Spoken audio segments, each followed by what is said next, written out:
జగత్తులోని అన్ని ఛానల్స్ ను ఆంధ్రదేశంలో ప్రసారం చేస్తున్న ఏకైక network city cable. Welcome to city cable news bulletin. ముందుగా హెడ్లైన్స్. అర్జీదారుల సమస్యలపై తక్షణమే స్పందించాలి, కలెక్టర్ శివశంకర్.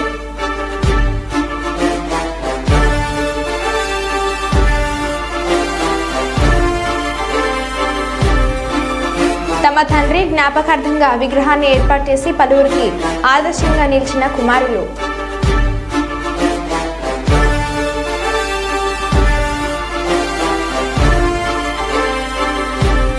ఖమ్మం జిల్లాలో మంత్రి పొంగులేటి విస్తృత పర్యటన.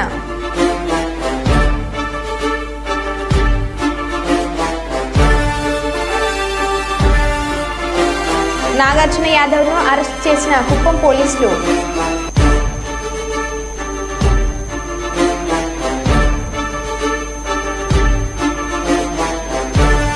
హన్మకొండ పరకాల శివార్లో ఉన్న వంతెన్ని పరిశీలించిన కలెక్టర్ ప్రావీణ్య.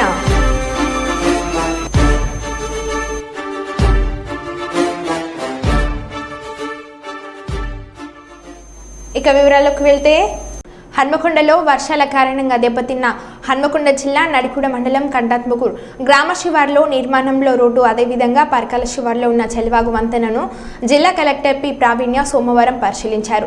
కంటాత్మకూర్ వద్ద ఉన్న వాగుల నుండి వరద ఉధృతంగా పోతుండటంతో దెబ్బతిన్న కాజ్వేను కలెక్టర్ సందర్శించి అక్కడి వంతెనను, రోడ్డు నిర్మాణానికి సంబంధించిన వివరాలను R&B సురేష్ బాబు ఇతర అధికారులను కలెక్టర్ అడిగి తెలుసుకున్నారు. వరద ప్రవాహం గురించి, అక్కడి పంటలకు సంబంధించిన వివరాలను స్థానిక రైతులు కలెక్టర్కు వివరించారు.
రోజు పర్కాల్ మండల్లో పర్కాల్ నుంచి భూపాల్పల్లి వెళ్ళే నేషనల్ హైవే రోడ్డు ఇన్స్పెక్షన్ చేయడం జరిగింది. ఇక్కడ హెవీ వర్షంతో నిన్న నైట్ ఒక స్టార్టింగ్ పిల్లర్ దగ్గర కొంచెం రోడ్డు కేవిన్ అయింది ఇన్ఫర్మేషన్ వస్తే నిన్న నైట్ ఇంజనీర్స్, NH వాళ్ళ ఇంజనీర్స్ అవ్వచ్చు అండ్ మన లోకల్ తహసీల్దార్, పోలీస్ డిపార్ట్మెంట్ ముగ్గురు కలిసి రోడ్ కార్డన్ ఆఫ్ చేసి అలానే ఒక లేన్లోనే ట్రాఫిక్ మూవ్ అయ్యేలాగా హెవీ వెహికల్స్ కూడా అలౌ చేయకుండా ట్రాఫిక్ కంట్రోల్ చేయడం జరిగింది. ఈరోజు మార్నింగ్ నుంచి ఆ వర్క్స్ కూడా స్టార్ట్ అయినాయి అండ్ కంపాక్షన్ చేసి ఈ రోడ్డు లేటెస్ట్గా ఈరోజు ఈవినింగ్ కల్లా ఫుల్ షేప్లో రిస్టోర్ చేసే ప్రయత్నం చేస్తున్నారు. దీంతో పాటు నడికుడ మండల్లో కంటాత్మకూర్ లో లైన్ కాజ్వే ఏదైతే ఉందో అక్కడ డైవర్షన్ రోడ్ ఏదైతే క్రియేట్ చేశారో అది డిస్ట్రాయ్ అయినట్టు ఇన్ఫర్మేషన్ వచ్చింది. అది కూడా ఇన్స్పెక్ట్ చేశాము. అండ్ వాటర్ లెవెల్స్ తగ్గిన తర్వాత ఆ రోడ్ వర్క్స్ కూడా కమెన్స్ అవుతాయి అనేది తెలియజేస్తున్నాము. అండ్ ఇప్పటి వరకు మనకి దాదాపు ఒక 40 mm రెయిన్ఫాల్ వచ్చింది. ఎక్కడ కూడా మేజర్ ఇబ్బందులు ఏం లేవు. అండ్ అదేవిధంగా మనము హెల్త్ డిపార్ట్మెంట్కి ఆశా వర్కర్స్ ఏఎన్ఎంస్ అందరూ కూడా ఫీల్డ్లో అందుబాటు ఉండాలి అని ఇన్ఫర్మేషన్ ఇవ్వడం జరిగింది. వాళ్ళు ఇంటింటికి వెళ్ళి ఏమైనా జ్వరాలు కానీ ఏమైనా ఉంటే అవన్నీ కూడా పబ్లిక్కి అందుబాటులో ఉండాలి అని చెప్పి తెలియజేశాము. దాంతోపాటు మన శానిటేషను ప్లస్ అలానే డిలాపిడేటెడ్ బిల్డింగ్స్ ఏమైనా ఉంటే పంచాయతీరాజ్ డిపార్ట్మెంట్ మున్సిపల్ డిపార్ట్మెంట్ కూడా చెప్పడం జరిగింది. దట్ వర్షం తగ్గింది కాబట్టి ఇప్పుడు బురద కానీ సిల్ట్ పని క్లియర్ చేసుకోవాలి. అండ్ ఎవరు కూడా ఇంకా నెక్స్ట్ 2-3 days కూడా మనకి పాత బిల్డింగ్స్లో ఎవరు ఉండదు అనేది రిక్వెస్ట్ చేస్తున్నాము. ఎందుకంటే తడిగోడలు కూలే అవకాశం ఉంటుంది కాబట్టి ఇంకొక నెక్స్ట్ 72 hours వరకు కూడా రిలేటివ్స్ ఇంటి కానీ చుట్టాల ఇంటికి కానీ అట్లా వెళ్ళాలి అని కోరుతున్నాము. అండ్ పంచాయత్ డిపార్ట్మెంట్ నుంచి కూడా ఇదే ప్రయత్నాలు చేస్తున్నాము. అండ్ నెక్స్ట్ 24-48 hours కూడా మేము అలర్ట్గా ఉంటున్నాము. అన్ని డిపార్ట్మెంట్స్ కూడా ఫీల్డ్లో ఉండి అలర్ట్గా ఉండాలనేది రిక్వెస్ట్ చేస్తున్నాము.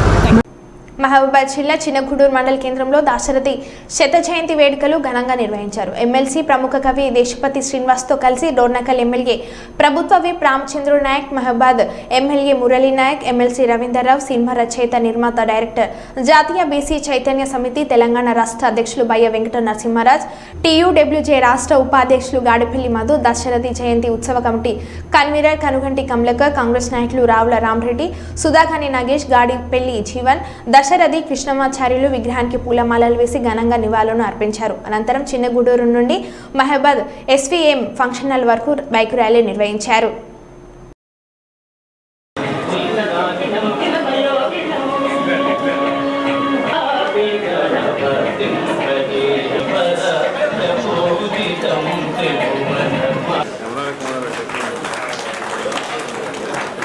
గట్టిగా చప్పట్లతో మన అశోకాన్ని తెలియజేద్దామండి.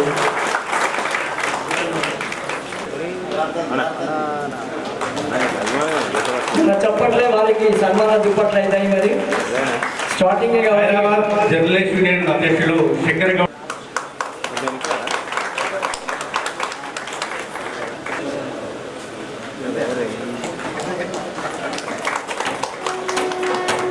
బ్రహ్మాండంగా ఇప్పుడు అద్భుతమైన కార్యక్రమం చిన్నగూడూరులో జరిగింది. నిరాదలి గారు హైదరాబాద్ నుంచి వచ్చి వాస్తవంగా భార్య పెద్దలు ఈ గౌరవనీయులు శాసనమండలి సభ్యులు రవీంద్రరావు గారు, ఈ బీజాలు నాటబడుతున్నాయి. దాశరథి గుర్తులను మనం నిర్మించుకుందాం. ఇది బలమైనటువంటి పునాదులు వేద్దాం. మంచి సమాజం నిర్మాణంలో దాశరథి గారి లాంటి కార్యక్రమాలు బ్రహ్మాండంగా కొనసాగిస్తామని ఈ సందర్భంగా మనవి చేస్తూ హాజరు రచయిత కవి శ్రీ నంది సిద్ధారెడ్డి గారు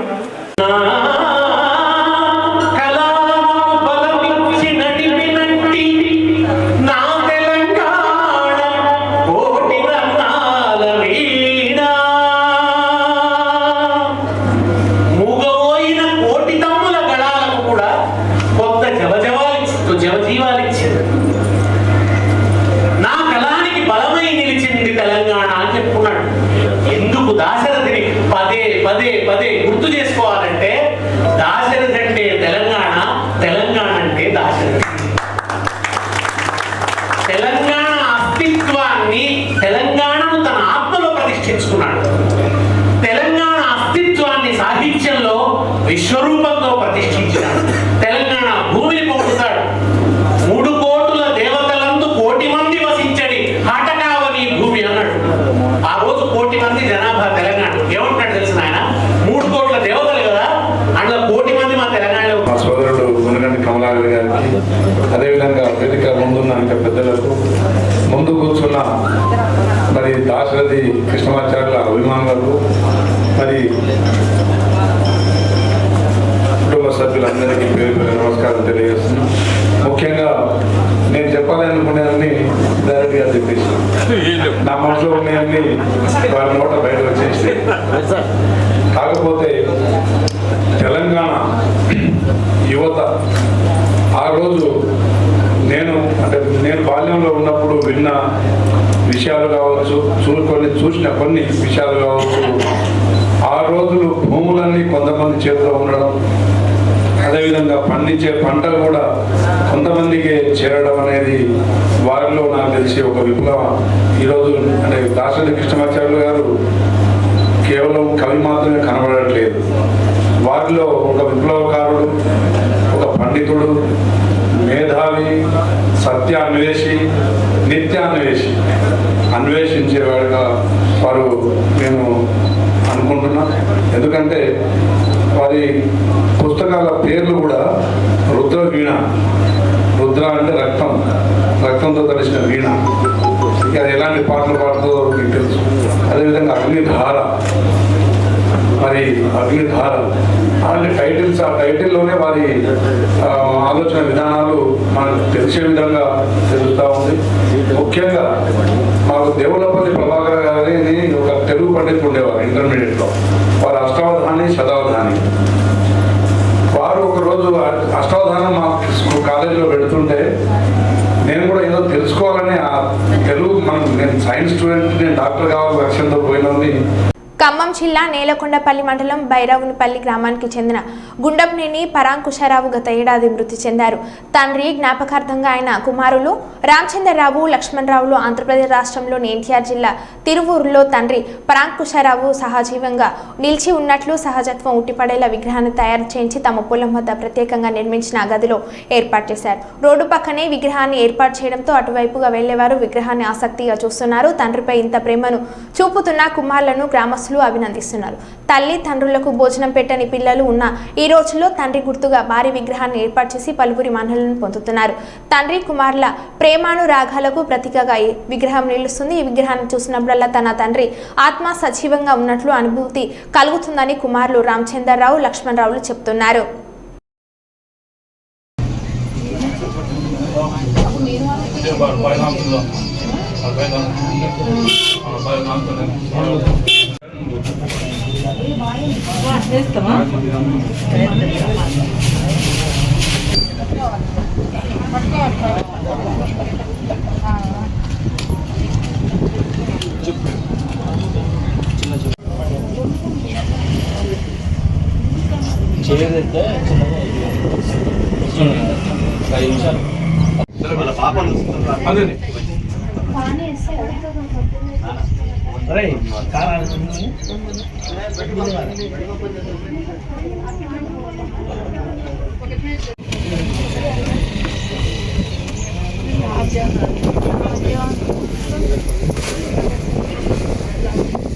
नमो भौतिजाय मानो नाम के तो रुषसामित्यग्रे भागं देवेभ्यो यदनात्याय प्रचंद्रमा चरति दीर्घमायुः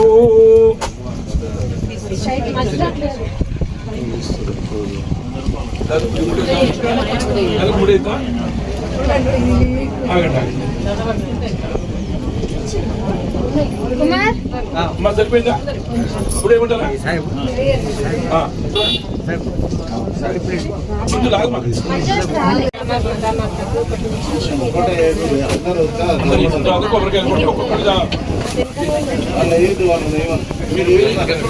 ఊరినే వాళ్ళు ఎప్పుడైనా సరే మనం ఎప్పుడైనా మనం నా పెద్ద బిడ్డ మనం అడగాలేదని ఎంతో అనుకునేవాడు. వారు ఏ విషయం తీసుకున్నా ఈ బైరోన్పల్లిలో ఒక పార్టీ అనేది ఆయనకు ఒక పార్టీలో ఉన్న వ్యక్తి వేరే పార్టీలోకి పోవాలంటే ఆయన జీవిత చరిత్రలో కూడా ఆయనకు ఎప్పుడు కూడా అటువంటి కార్యక్రమం చేయలేదు. ఆయన నమ్ముకున్న సిద్ధాంతం మీద కట్టుబడిన వ్యక్తి. వారి కుటుంబం చాలా పెద్ద కుటుంబం, 5 అమ్మాయిలు, 2 కుమారులు. ఇంత పెద్ద కుటుంబాన్ని కూడా కష్టపడి అందరి ఉన్నతమైన స్థితిలో ఉన్న వ్యక్తులకు వారి కూతుర్లను ఇవ్వడం జరిగింది. వారి యొక్క సంకల్పం చాలా గొప్పది. తర్వాత ఎవరు ఎన్ని మాట్లాడినా ఆయన నమ్ముకున్న సిద్ధాంతాన్ని తప్పితే మాత్రము ఇంకొకరి ప్రలోభాలకు లొంగే వ్యక్తి కాదు, భయపడే వ్యక్తి కాదు. ఒక సందర్భంలో కూడా వారి విషయం గురించి వేరే వ్యక్తులు చెప్తుంటే నేను విన్న సందర్భం ఏంటంటే, ఇక్కడ కమ్యూనిస్టులకు పేరున్న గ్రామం ఇది. అయినా వారితోని సిద్ధాంతపరంగానే మాత్రం కానీ వ్యక్తిగతంగా ఎప్పుడు కూడా దివిషన్లు చేయలేదు. ఆయనే ఇబ్బందులకు లోనయ్యాడు. ఒక దశలో ఆయనని ఇంట్లో పెట్టి అతన్ని స్మాష్ చేయాలి, అతన్ని ఏదో ఒక డ్యామేజ్ చేయాలని ఒక సంకల్పంతో వచ్చినా కానీ భయపడకుండా వారి నుండి పక్కకు తొలగించుకొని ఆయన ప్రయత్నంతో ఆయన వెళ్ళడం జరిగింది. అటువంటి గ్రామంలో ఎవరితోనూ కూడా ఇప్పటి కూడా కమ్యూనిస్టులు కానీ, కాంగ్రెస్ వారు కానీ, తెలుగుదేశం కానీ వారు ఎవరన్నా కానీ అందరితోని ఒక ఫ్రెండ్షిప్గా, ఒక మంచి ఆప్యాయతగా ఉన్న వ్యక్తి. తర్వాత తన దృష్టిలో ప్రాముఖ్యంగా ఆయన ఏంటంటే, ఎవరైతే కుమారులు అమ్మా నాన్నకు అన్నం పెట్టరో అటువంటి వ్యక్తులని మాత్రం అతను సహించే వ్యక్తి కాదు. ఆయన అతన్ని పిలిపించి ఆయన తోచిన విధంగా న్యాయం, ఎవరు కూడా కన్న తల్లిదండ్రులను మీరు ఇబ్బంది పెట్టొద్దు, వాళ్ళకు మంచిగా చూసుకోవాలని చెప్పి వాళ్ళని దొబ్బులాడించి వాళ్ళలో సయోధ్య గురించి, కొడుకులకు తండ్రులకు సయోధ్య, అమ్మ నాన్నలకు సయోధ్య గురించి పంపించిన మా మామగారు చాలా ధన్యులు. వారు లేకపోవడం అనేది మాకు కూడా చాలా, మేము కుటుంబ పరంగా మా వదినలు కానీ, మా మర్దళ్ళు కానీ, మా బామర్దులు కానీ మేమెంతో సమానం. మా నాన్నగారు అందుకే గుడి కట్టి నేను రోజు పూజ చేసి దేవుని లెక్క చూడాలని చెప్పి నా సంకల్పంతో విగ్రహాన్ని ఏర్పాటు చేశాను. ఖమ్మం జిల్లా నేలకొండపల్లి మండలంలో రెవెన్యూ శాఖ మంత్రి పొంగులేటి శ్రీనివాసరెడ్డి విస్తృతంగా పర్యటించి పలు అభివృద్ధి పనులకు శంకుస్థాపన చేశారు. నేలకొండపల్లిలో సైడ్ రోడ్, బొందులబండలో బీటీ రోడ్డు, ప్రభుత్వ ఆసుపత్రి, ప్రహారీ గోడ నిర్మాణ పనులకు మంత్రి శంకుస్థాపన చేశారు. ఈ సందర్భంగా ఆయన మాట్లాడుతూ గ్రామాల అభివృద్ధికి ప్రభుత్వం కట్టుబడి ఉందన్నారు. అభివృద్ధి పనులను వేగవంతం పూర్తి చేయాలని అధికారులను ఆయన ఆదేశించారు. అర్హులైన ప్రతి ఒక్కరికి ప్రభుత్వ పథకాలు అందుతాయని ఆయన తెలిపారు. పాలేరు నియోజకవర్గాన్ని అన్ని రకాలుగా అభివృద్ధి చేస్తానని శ్రీనివాసరెడ్డి చెప్పారు.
వరకు కరెక్టివిటీ ఎగ్జిట్ అయ్యేటట్టు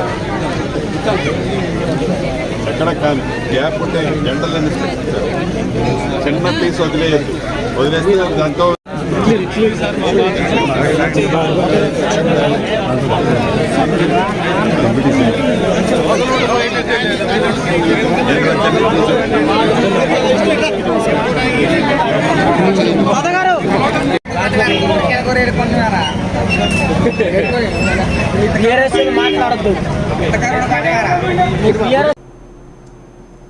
భద్రాద్రి రామయ్య సన్నిధిలో గత 40 రోజులుగా భక్తులు స్వామివారికి హుండీల ద్వారా సమర్పించిన ఆదాయం 1,21,44,579 రూపాయలు వచ్చింది.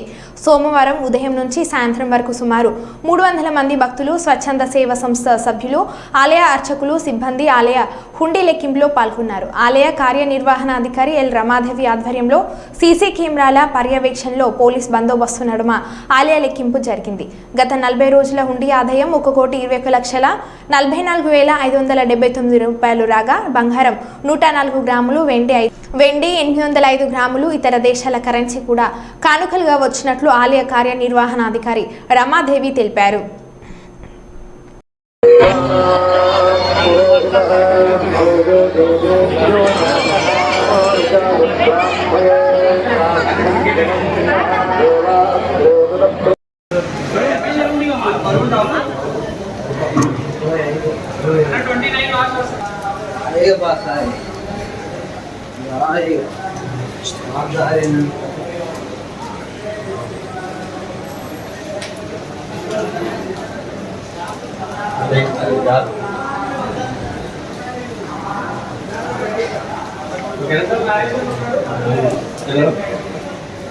ఓకే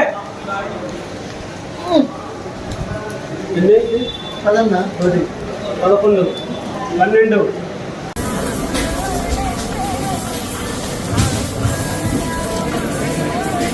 బండిల్స్ తెచ్చేవారు 150 బ్యాంకు వారికి వేయండి. టేబుల్ మీద 150 వేయండి. కింద 10లు 20లు. ఈ పక్కన మా పేద పండితుల దగ్గర 500 200.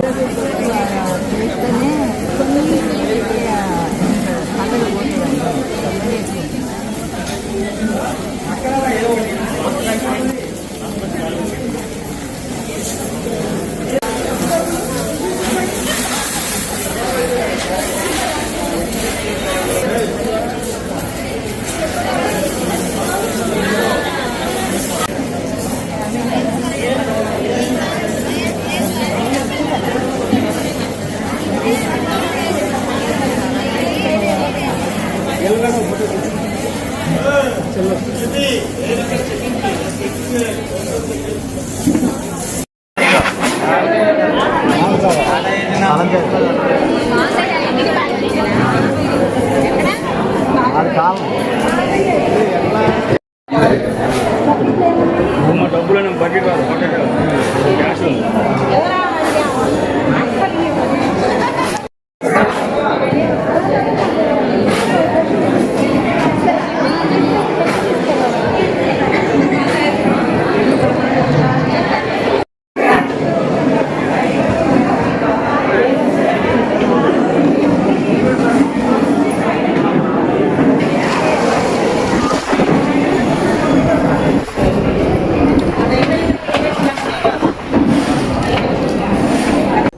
తెలంగాణ రాష్ట్ర రెవెన్యూ సమాచార శాఖ మంత్రి పొంగులేటి శ్రీనివాసరెడ్డి భద్రాద్రి కొత్తగూడెం జిల్లా బూర్గంపహాడు మండల పరిధిలోని గోదావరి వరద ప్రభావిత ప్రాంతాలను పరిశీలించారు. వారితో పాటు జిల్లా కలెక్టర్ జితేష్ని పాటిల్, ఎస్పీ రోహిత్ రాజ్, వివిధ శాఖల అధికారులు పాల్గొన్నారు.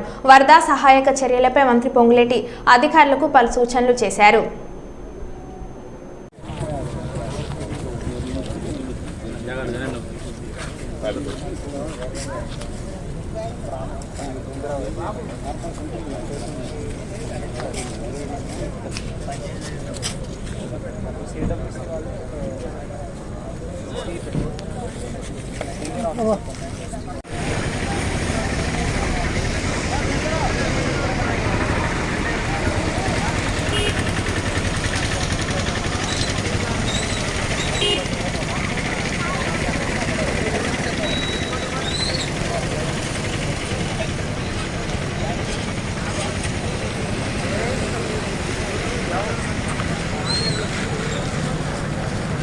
Ramagundam police commissionerate Mancherial zone Chennur rural Nilwai police station పరిధిలోని వేమనపల్లి మండలంలో గత 5 రోజులుగా కురుస్తున్న వర్షానికి ప్రాణాహిత నదిలో నీటి ప్రవాహం పెరిగి రాచర్ల మల్కాలపేట మధ్య గల వంతెన మునిగిపోయింది. ప్రజలు అత్యవసర పరిస్థితిలో ప్రయాణం చేయలేకపోయారు. అట్టి సమాచారం తెలిపిన Ramagundam police commissioner Srinivas IPS DCP Mancherial రాచర్లకి జిల్లా పోలీస్ రెస్క్యూ టీంతో వెళ్లి అక్కడ ప్రజల పరిస్థితి చూసి వారికి సహాయం అందించామని తెలుపగా DCC Bhaskar, Jaipur ACP A Venkateswarlu, Chennur rural CI Sudhakar వాళ్ళతో కలిసి రెస్క్యూ టీంతో స్వయంగా బోటు నడిపి రాచర్ల మధ్య బ్రిడ్జి మునిగిపోయిన ప్రాంతానికి మరియు రహదారి దిగ్బంధం ప్రాంతానికి వెళ్లి పరిస్థితిని సమీక్షించి అక్కడి ప్రజలకు పోలీసులు ఎల్లప్పుడూ అందుబాటులో ఉంటారని ధైర్యంగా ఉండాలని మంచిర్యాల డీసీపీ భాస్కర్ తెలిపారు.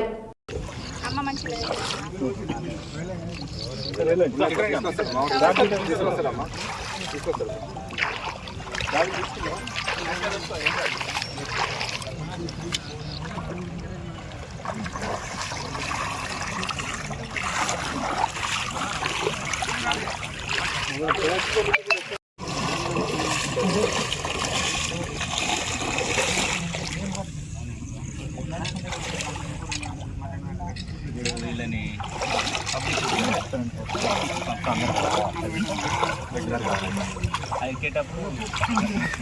ఓకే సార్ వచ్చేసేయండి.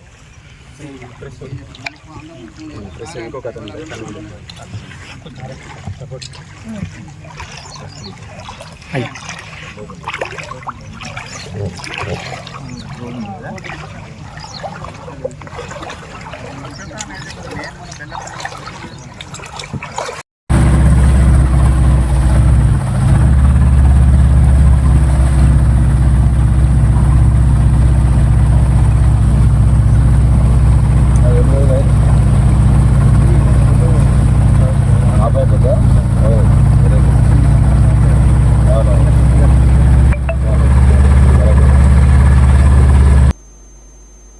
మరో బులెటిన్లో మళ్ళీ కలుద్దాం. Stay tune.